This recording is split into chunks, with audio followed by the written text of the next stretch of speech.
दोस्तों नमस्कार। देश का पॉलिटिकल डिस्कोर्स बदलने लगा है या कहें बदल चुका है। इस दौर में भारत की राजनीति के वह मुद्दे जो पहले थे अब वो नहीं हैं।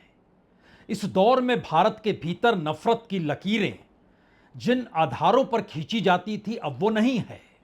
इस दौर में विपक्ष की राजनीतिक तौर तरीके तक बदल चुके हैं। लेकिन सवाल तो विपक्ष का नहीं, सत्ता का होता है। और सत्ता के मुद्दे या सत्ता की राजनीतिक सोच बड़ी मायने रखती है। और वो डिस्कोर्स अगर बदलने लग जाए तो परिस्थितियां कहां तक आकर खड़ी होगी शायद कोई नहीं जानता है। अमेरिका के न्यूयॉर्क शहर में आरएसएस के सरसंघ चालक अपनी सभा करेंगे और उस सभा का विरोध वहां के मेयर कर रहे हैं, ये कहते हुए अगर मेरे पास प्रोटोकॉल के तहत ताकत होती तो मैं ये सभा होने नहीं देता। ये वही आरएसएस है जिसका जिक्र एक वक्त प्रधानमंत्री मोदी ने अमेरिका के भीतर किया था। और सबसे बड़ी रैली अमेरिका में प्रधानमंत्री मोदी ने जब की थी उस वक्त जो आरएसएस है और उसका जो हिंदू विंग अमेरिका के भीतर है उसी ने पूरा ऑर्गेनाइज किया था। उस वक्त ट्रंप चुनाव मैदान में उतरने वाले थे। यह जिक्र जो आपसे हो रहा है यह उनके पहले टर्म के दौर का जिक्र है। लेकिन जरा एक क्षण के लिए सोचिए, सरसंघ चालक को लेकर जो बड़ी टिप्पणी न्यूयॉर्क के मेयर ने कर दी, देश में प्रधानमंत्री खामोश रहे या भारत सरकार ने चू तक नहीं की। क्यों नहीं की? और घूस के मामले में जब अडानी फंसे और घूस देकर घूस के आरोप से मुक्त होने के लिए जब अमेरिकी गवर्नमेंट ने ही अदालत का दरवाजा खटखटाया और अदालत ने एक पत्र भारत सरकार को भेजा तो भारत सरकार ने शुरुआती दौर में उस पर चुप्पी थाम ली और उसके बाद ऐसा कुछ भी नहीं कहा जिससे लगे कि अडानी कुछ गलत कर रहे हैं या कुछ गलत उन्होंने किया होगा। यानी क्लीन चिट भारत सरकार ने दे डाली।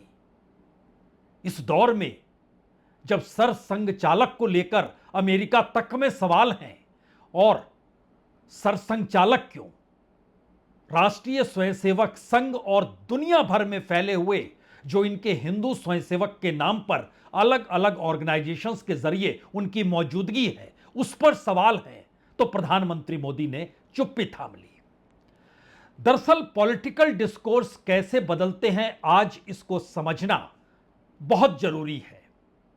इसलिए भी जरूरी है क्योंकि इस दौर में हिंदू मुस्लिम की परिस्थिति देश की राजनीति को अच्छी लगेगी नहीं और वो मुद्दा बाहर हो चुका है। बचे हैं सिर्फ हिंदू। उस हिंदू के दायरे में बीजेपी या संघ का कोर वोटर या कोर भक्त हैं जो आपस में टकराने की दिशा में खड़े हो चुके हैं। यानी हिंदू हिंदू से टकरा रहा है। जंतर मंतर पर भी हिंदू ही हिंदू से टकराया था। झारखंड या रांची में भी वही हुआ, कल पटना में भी वही हुआ है।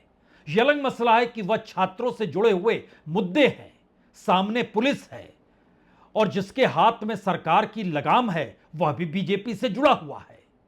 दिल्ली के मुख्यमंत्री का पता ही नहीं चला जंतर मंतर कब होकर चला गया। पटना के भीतर राज्य के मुख्यमंत्री सम्राट चौधरी गाजे बाजे के साथ उन्हें बैठाया गया। पहली बार मुख्यमंत्री हैं लेकिन इस दौर में चुप खामोशी बरते हुए हैं। बदलता हुआ डिस्कोर्स दरअसल इस दौर में संघ को अंदर से चुभो रहा है।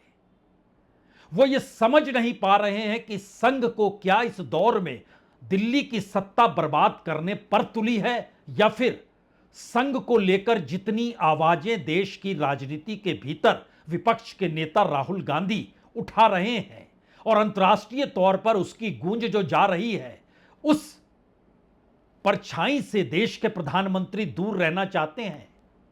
यह ठीक वैसा ही है जैसा सवाल उत्तर प्रदेश में योगी आदित्यनाथ को 2017 में एक झटके में क्यों ले आया गया और मनोज सिन्हा क्यों सीएम नहीं बन पाए, उसमें भी छुपा हुआ है। और यह सवाल आज की तारीख में जब चंदा चोरी का मामला उफान पर उन सब के बीच उत्तर प्रदेश के चुनाव होने जा रहे हैं तब चंपत राय किसी दूसरे पर निशाना नहीं साध रहे हैं, यहां यह समझ लेना होगा संघ के प्रचारक चंपत राय भी हैं। जी, संघ के प्रचारक प्रधानमंत्री मोदी भी रहे हैं। वो प्रधानमंत्री हो गए, उन्होंने अयोध्या के राम मंदिर को संभाल लिया। संभाला तो उन्होंने बाबरी मस्जिद के दौर से ही विश्व हिंदू परिषद और संघ को अपनी लकीर पर चलने के लिए मजबूर कर दिया था। और उस दौर में कार सेवकों की भूमिका क्या होगी, यह भी चंपत राय उस दौर में तय कर रहे थे। लेकिन ये सारी बातें आज सिर्फ जिक्र के तौर पर है। हकीकत क्या है? हकीकत यह है कि चंपत राय के निशाने पर देश के प्रधानमंत्री हैं। सरसंघचालक अमेरिका में निशाने पर आए, प्रधानमंत्री मोदी खामोश हो गए।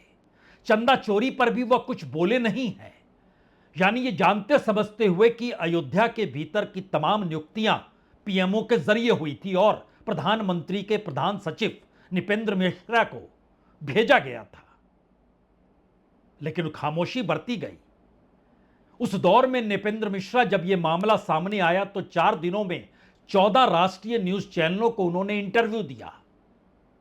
यह सवाल तो था, वह चोरी नहीं डकैती थी, यह भी उन्होंने कहा, लेकिन उसके बाद एक झटके में वो खामोश हो गए। दरअसल चंपत राय के डायरी के पन्ने हम खोलना शुरू करें, जो उन्होंने लिखा है, उससे पहले जरा से पुराने पन्ने को समझ लीजिए, टटोल लीजिए, क्योंकि अब चुनाव का मौसम उत्तर प्रदेश में आ चुका है। और 2017 का जिक्र हमने सिर्फ इसलिए किया क्योंकि 2014 के चुनाव में जब प्रधानमंत्री नरेंद्र मोदी उम्मीदवार के तौर पर मैदान में थे और वो गुजरात के मुख्यमंत्री उस वक्त थे और तय हुआ था कि वो प्रधानमंत्री पद के उम्मीदवार होंगे, उस वक्त बीजेपी के मैनिफेस्टो में सिर्फ 1.5 लाइन में अयोध्या के राम मंदिर का जिक्र किया गया था, सत्ता में आएंगे तो निर्माण करेंगे बस। 2014 के बाद से लगातार अयोध्या के राम मंदिर को लेकर खामोशी दिल्ली ने बरती, यानी प्रधानमंत्री मोदी ने बरती। उस दौर में करप्शन उनके टारगेट पर था। उस दौर में इस देश के पूरे फाइनेंस को अपने कब्जे में कैसे किया जाए, यह टारगेट पे था। उस दौर में इस देश के तमाम छत्रपों को कैसे खत्म किया जाए, या फिर बीजेपी के वोट बैंक में जो कोर बैंक उसका अपना है वह तो हमेशा रहेगा जो संघ के आश्रय है, उससे हटकर बाकी वोट बैंक को कैसे जोड़ा जाए। ध्यान दीजिए, 2014 से लेकर 2019 तक कमोवेश यही स्थिति रही। तब यह सवाल संघ के भीतर बड़ा हुआ था कि हमने तो प्रधानमंत्री बना दिया, लेकिन प्रधानमंत्री तो अयोध्या का जिक्र तक नहीं करते हैं। वो अयोध्या भी नहीं गए थे उस पीरियड को अगर आप याद करने लगेंगे तो। और हो सकता है आज आपको आश्चर्य हो, उन बीते पहले 5 बरस के टर्म में इतना गुस्सा संघ के भीतर भरा हुआ था कि दिल्ली में हमारा प्रचारक है और वह अयोध्या के राम मंदिर का जिक्र नहीं करता है। और जब किया तो बहुत टैक्टफुली उन्होंने किया भी और निर्माण भी हो गया। खुद वहां पर पूजा पाठ में बैठ भी गए और साथ में सरसंघचालक को बैठा भी लिया। लेकिन 2017 में यह सवाल था और उस वक्त भगवाधारी योगी आदित्यनाथ को लाया गया, कहा गया इनके गोरखपुर के मठ में बकायदा नीतियां बनती थी कैसे मंदिर निर्माण होगा। तो इन्होंने जितना काम किया और इनकी जो महत्ता है और इनकी जो वस्त्रों के जरिए जो ताकत है और इनके साथ जो योगी शब्द जुड़ा हुआ है, उसी आश्रय हिंदू राष्ट्र का निर्माण हो या ना हो, लेकिन दुनिया भर में मैसेज तो चला ही जाएगा। तो मैसेज चला गया। अब सवाल तो सिर्फ हिंदुओं का है, इसमें किसी मुसलमान का जिक्र कैसे होगा? किसी बाबरी मस्जिद का जिक्र कोई नहीं कर रहा है। तब सवाल होता है कि आखिर ऐसा क्या हो गया कि अब लखनऊ हो या फिर नागपुर हो, या कहें अयोध्या हो या नागपुर हो या फिर न्यूयॉर्क ही क्यों ना हो, तमाम जगहों के समीकरणों ने बताना शुरू किया दिया कि दरअसल इस दौर में उत्तर प्रदेश की राजनीति को अपने तौर पर योगी आदित्यनाथ संभालें, अपने तौर पर जीत कर दिखला दें, और हम उससे अलग हो रहे हैं। और इस बात का जिक्र लखनऊ और अयोध्या के बीच जब गूंजने लगा और बात नागपुर तक गई तो यह सवाल भी उठा कि अब प्रचारक को प्रचंड उठाना पड़ेगा, कमान खींचनी होगी। तो चंपत राय डायरी के पन्नों के साथ सामने आते हैं। अपनी डायरी के पन्नों में वो लिखते हैं, मुझे पता था दान चोरी हो रही है, एफआईआर मैंने नहीं कराई। एफआईआर इसलिए नहीं कराई क्योंकि जांच शुरू हो जाती, बड़ा लंबा खिंच जाती। जांच जब लंबा खिंचती तो उसके दायरे में चुनाव आ जाते। चुनाव आ जाते तो सीधा असर चुनाव पर पड़ता, बीजेपी के लिए मुश्किल हो जाती। और मंदिर निर्माण समिति के अध्यक्ष नृपेंद्र मिश्रा, जो कि बीजेपी के नहीं है, वह तो प्रधानमंत्री मोदी के प्रधान सचिव के हैसियत से मंदिर निर्माण समिति के अध्यक्ष के तौर पर उनकी नियुक्ति हुई थी, तो उनकी भूमिका चोरी को डकैती कहते हैं। और संतों ने आकर कहा कि दरअसल इस दौर में सबसे बड़े खलनायक तो नृपेंद्र मिश्र है। मैं खामोश रहा। क्यों खामोश रहा? इसलिए खामोश रहा कि दरअसल नृपेंद्र मिश्र खलनायक तो होंगे, लेकिन पीछे कौन है, किसके इशारे पर वो चल रहे हैं। और एक झटके में इस देश के वह मीडिया जो दिल्ली के इशारे के बगैर हिलता तक नहीं है, उसकी जुबान से नाम नहीं निकलता है और वो वाहवाही करते चला जाता है अयोध्या के राम मंदिर को लेकर, एक झटके में सारे राष्ट्रीय न्यूज चैनल खड़े हो गए और उनके लिए सबसे महत्वपूर्ण वक्ता उस वक्त नृपेंद्र मिश्रा हो गए। यानी वो नृपेंद्र मिश्रा जो 6 बरस तक सभी बैठकों में आते थे, लेकिन कभी उन्होंने हिसाब किताब पर चर्चा नहीं की और 14 चैनलों में इंटरव्यू दे दिया। ये बात कैसे निकली, किस रूप में निकली? मुझे पता था, मैंने जानकारी दी थी, मैंने बैठक बुलाई थी, संतों को जानकारी दी थी, उस दौर में जो ट्रस्टी थे उनको जानकारी दी थी, सभी जानकारी अनिल मिश्र हो, गोपाल राव, सबको दी गई थी। लेकिन नृपेंद्र मिश्रा कैसे ये बात कहते चले गए? और 7 जून को चढ़ावा चोरी के बाद 8 जून को बकायदा नृपेंद्र मिश्र हो, अनूप कुमार जो कि नेशनल बिल्डिंग कंस्ट्रक्शन कॉरपोरेशन के लिमिटेड के पूर्व चेयरमैन रह चुके हैं, उनके साथ भी बातचीत हुई, नृपेंद्र मिश्रा के साथ भी बातचीत हुई, संतों से भी बातचीत हुई। और मंदिर के परिसर में, जो कि शेषावतार मंदिर का परिसर है, वहां बैठकर बातचीत हुई। 11 जून को संघ के भैया जी जोशी आ गए, जो ऑर्गेनाइजेशनली सारी चीज को देखते हैं, उनसे भी संवाद हो गया।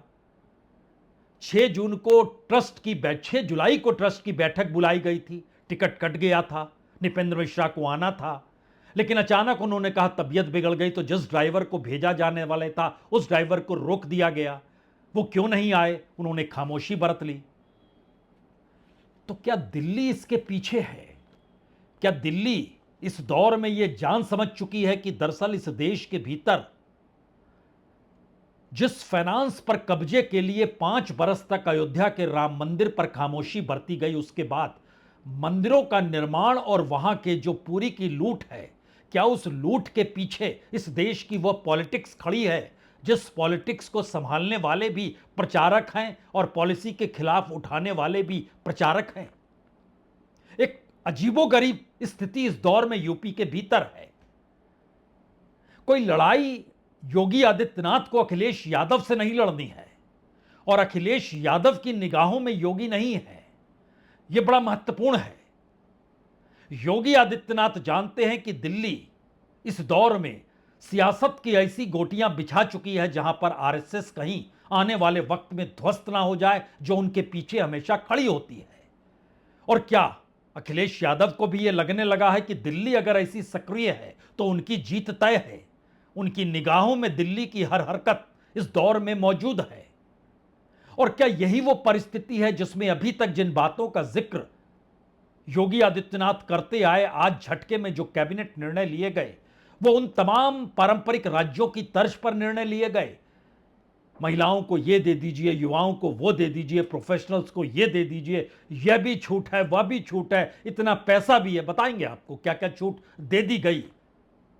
लेकिन एक क्षण के लिए अयोध्या के भीतर झांक कर तो देखिए, जो डायरी के पन्ने लिखने के बाद भी जो तेवर चंपत राय के हैं, जो मायूसी नृपेंद्र मिश्रा के भीतर है, जो लोग वहां पर खड़े हैं, इधर हैं या उधर हैं, लेकिन लड़ाई वो पहली बार देख रहे हैं। ये लड़ाई तो अपनों के बीच चल पड़ी है और इस लड़ाई का अंत चुनाव के जरिए ही होना है, यह भी हर कोई जान चुका है।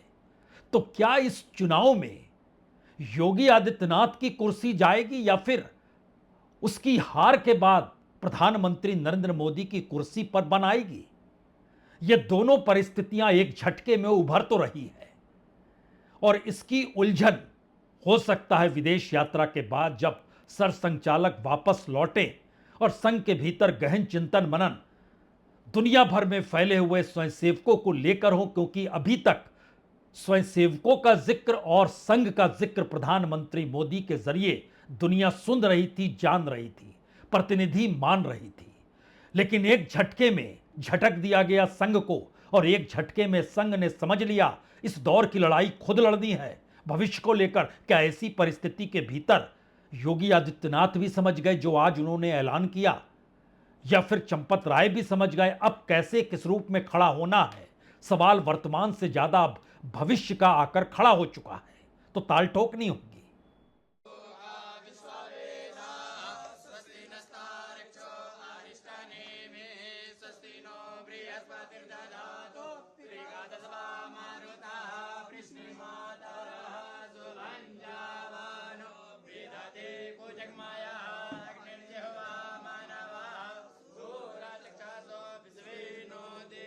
मैंने ऐसा कोई पत्र देखा नहीं है और जब तक मैं पत्र को देखूं नहीं तब तक मैं केवल यह आपको जवाब दूंगा कि ये आप लोगों की मनगढ़ंत गाथा होगी।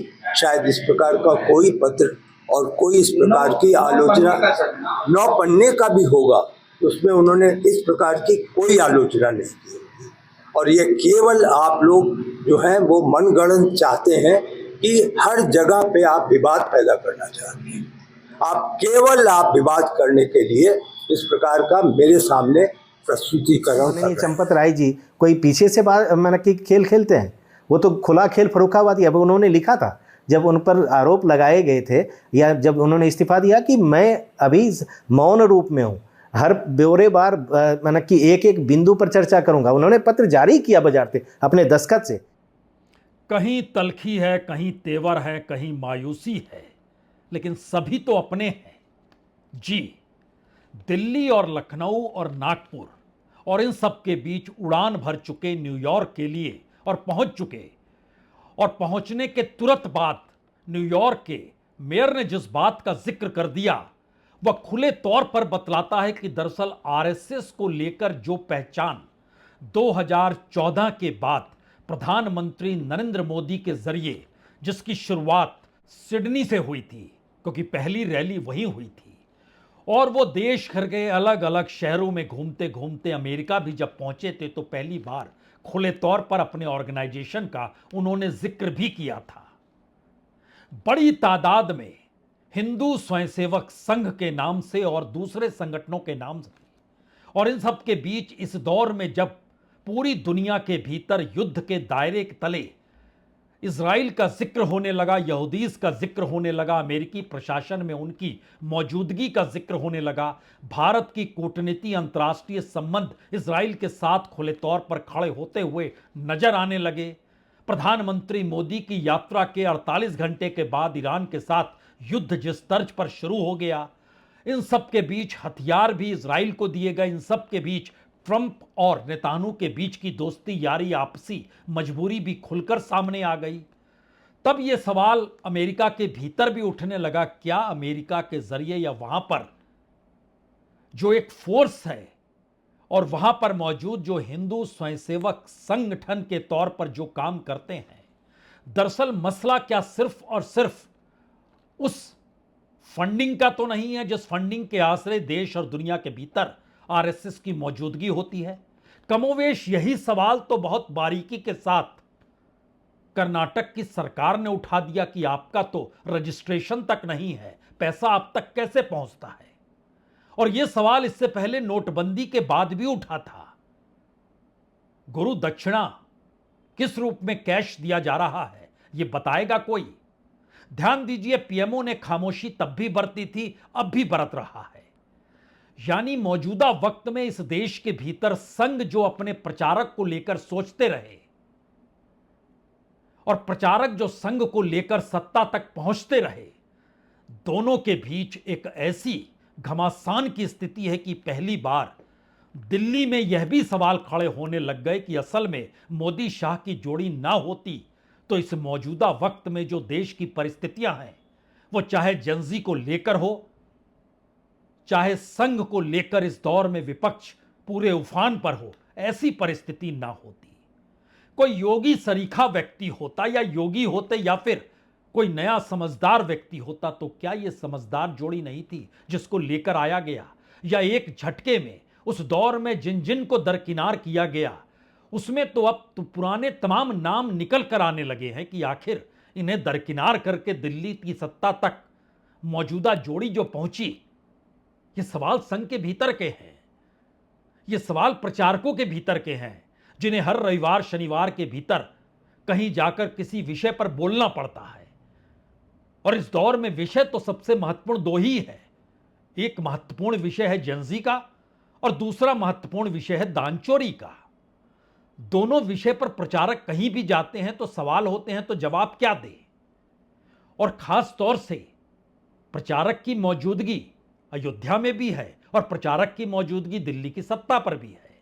और उसको संभाले हुए कल सरसंघचालक जब न्यूयॉर्क पहुंचे, स्वागत तो हुआ, लेकिन उसके साथ जो वक्तव्य आया, उसने एक झटके में संघ की उस नींव को हिला दिया। जहां संघ ये कहते रहता है वासुदेव कुटुंबन, या फिर प्रधानमंत्री कहते रहते हैं सबका साथ सबका विकास, सारी बातें एक झटके में न्यूयॉर्क के मेयर ने खारिज कर दी और कहा, मेरे पास अगर अधिकार होते कि किसी भी प्राइवेट पार्टी की तरफ से कोई रैली ऑर्गेनाइज की जा रही है तो मैं उसे रोक सकता, तो मैं रोक देता। I don't support the rally, but I don't know if the city has any jurisdiction on canceling a private event. Thank you. We have time for some more.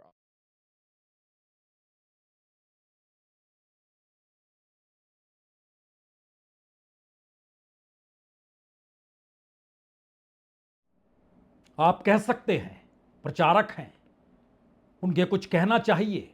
संघ के भीतर इस बात को लेकर शोर है, क्योंकि उनकी पहचान आरएसएस के जरिए सर संघ चालक जो होते हैं वह गुरु के प्रतीक के तौर पर होते हैं। और उनको लेकर जो सवाल न्यूयॉर्क में उठ गया, उसके बाद दुनिया के किस किस देश में क्या क्या उठेगा। अगला सवाल तो टोरंटो में उठेगा, जहां सरसंघ चालक मोहन भागवत को जाना है।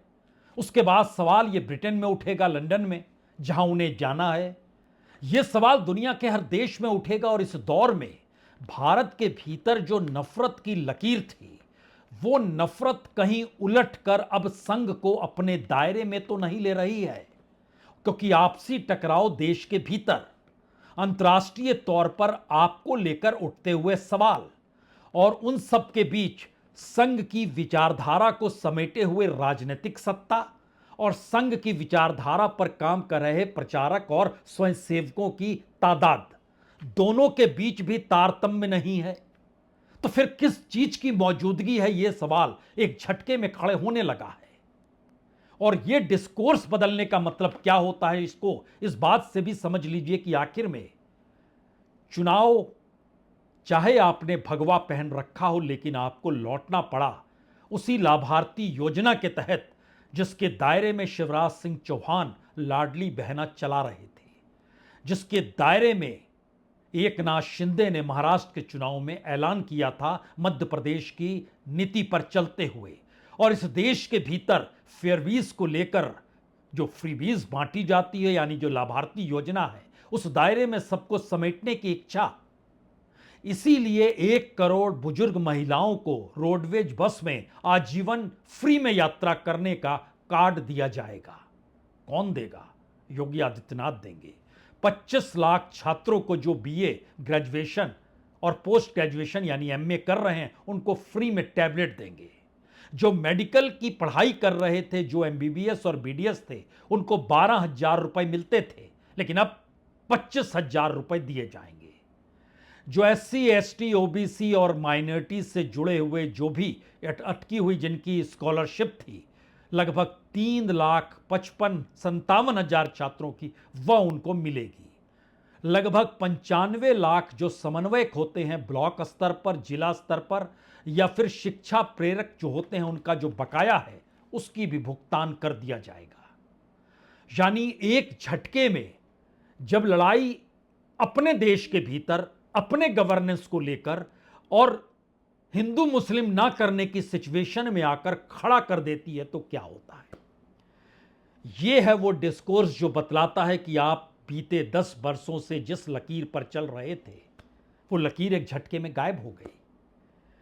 और उस डिस्कोर्स की बेसिक चीजें यह है कि इस दौर में प्रधानमंत्री और गृहमंत्री कैसे फंस गए हैं और उस फंसने की स्थिति के मतलब मायने क्या होते हैं। मतलब मायने ये होते हैं कि लगातार 1 महीने से मशक्कत हो रही है कि कैसे फेसलिफ्ट हो जाए, कैसे जनता जो हमसे सवाल जानना चाहती है, जिस राजनीतिक कटघरे में हमें खड़ा किया जा चुका है, उससे हम कैसे बच जाएं। बच नहीं सकते हैं क्योंकि देश के भीतर से सवाल खड़े हो रहे हैं और पूरी की पूरी फेसलिफ्ट करने की परिस्थिति में जो कैबिनेट विस्तार था वह भी रुक गया है, थम गया है। पता नहीं इसकी जगह उसकी नियुक्ति कर देंगे तो क्या हो जाएगा, पता नहीं वो आएगा तो उसके बाद स्थितियां और बिगड़ जाएगी। जो 4 रूठे हुए हैं वो 8 ना हो जाएं, जो 8 रूठे हुए उसमें से 2 को ले आए तो फिर कहीं दूसरे 16 ना हो जाएं। यानी एक ऐसी परिस्थिति के भीतर उत्तर प्रदेश का चुनाव सामने आकर खड़ा हो गया जिसमें उत्तर प्रदेश की जीत हार वाकई योगी की कुर्सी छीनेगी तो दिल्ली की कुर्सी डामाडोल होगी। योगी जीतेंगे तो दिल्ली की कुर्सी पे उनका दावा मजबूत होगा। अब क्या किया जाए, कल बात होगी इस पे। बहुत बहुत शुक्रिया, बहुत बहुत शुक्रिया।